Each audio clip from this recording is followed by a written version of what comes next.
Church of Jesus Christ of Latter-day Saints. I know who I am, I know God's plan, and I'll follow Him instead. I believe in the Savior Jesus Christ, I'll honor His name. Okay, after we've rinsed the beans in the sink, we put them in a regular pot.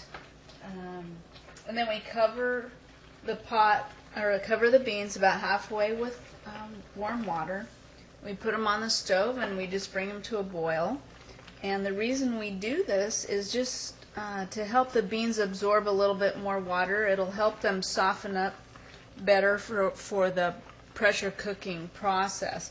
This step right here is not necessarily a requirement. I found particularly in higher altitudes, when processing beans, this step of boiling the beans first for a few minutes just really helps the beans soften up to where they should be. So I have boiled them now for about 5 minutes, and you can see it's a raging boil, and the beans have floated to the top, which means they're absorbing the water. So I'll go ahead and turn that off, and I'll strain that water out, and then we'll put the beans in jars.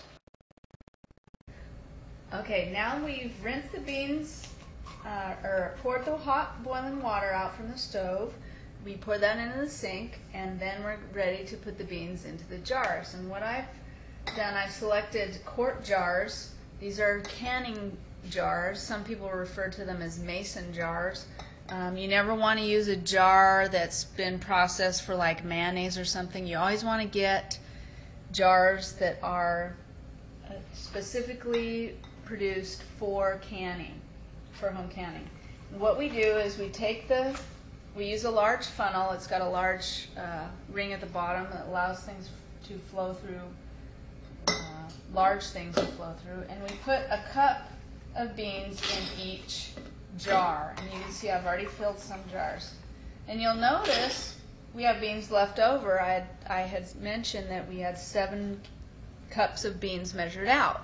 What happens, like I said, in the boiling process, the beans expand. So now we've got to go and evenly distribute them to the rest of the jars. What it ends up working out to be is about 1.5 cups per jar. But if you had measured these out dry and just put them in the jars, you would only put 1 cup of beans, because in their dry state they haven't expanded yet, but they will once they start coming in contact with water, and especially warm water. So from here, now you can see we don't waste any. We get all the beans out, and we've put them in the jars, and this is what they look like so far. We take the next ingredient that I like to put in to bring our beans is a little bit of onion, and I use onions like this, or I'll use yellow onions. Some people call them orange, but they're yellow. And today I'm using the white onion. It's a little bit less sharp. It's a little sweeter. And what you do is you slice up, I don't know, about 1/4 cup per jar of onion to flavor, because you have quite a few beans in there you've got to flavor. And you just slice the onion up,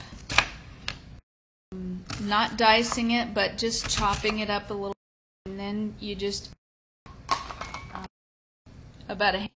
It's not really a scientific measurement, but a handful, 1/4 cup or so per jar. There again, as you can see, it's not exact as the last jar, but it's close. And again, using my large funnel, it's a lot less messy. One thing I like about the white onions is the tear factor, as in the human tear factor, is a lot less, because again, these onions are not as sharp. so they don't bother your eyes as much when you're working with them. Next ingredient that we use is garlic, and I use whole clove garlic, which I peel. Take the peeling off like you would any other time you're going to use garlic. And the same with the onion. I forgot to mention before that I had already peeled that onion I used. And you take the garlic. And again, this isn't really an exact on the measurement you're going to use. About a large clove per jar. And you're going to cut them so the flavor gets dispersed evenly throughout the jar. In this case, you can see we used 6. These cloves of garlic were pretty large, so that'll be all that we need to process these 7 jars of beans.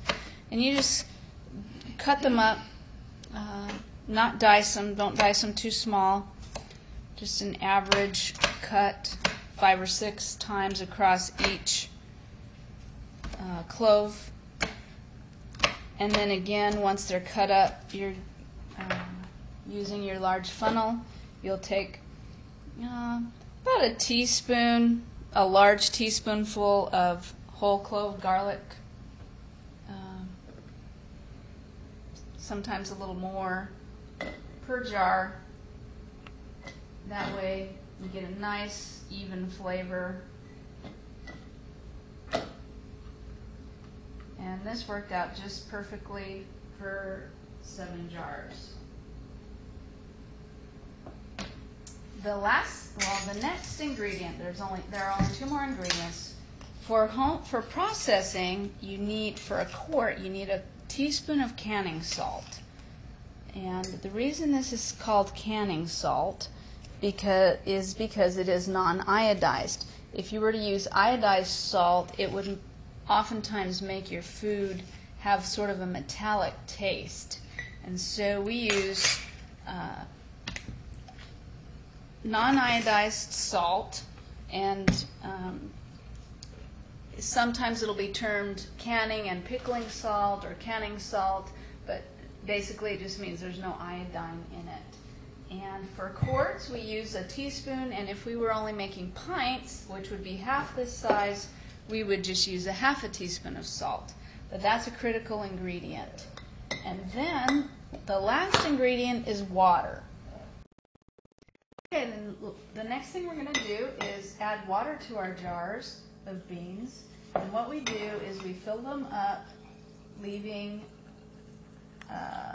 the head space, which is about 1 inch on the jar, and that's from the bottom ring to the top of the jar, which is right about 1 inch.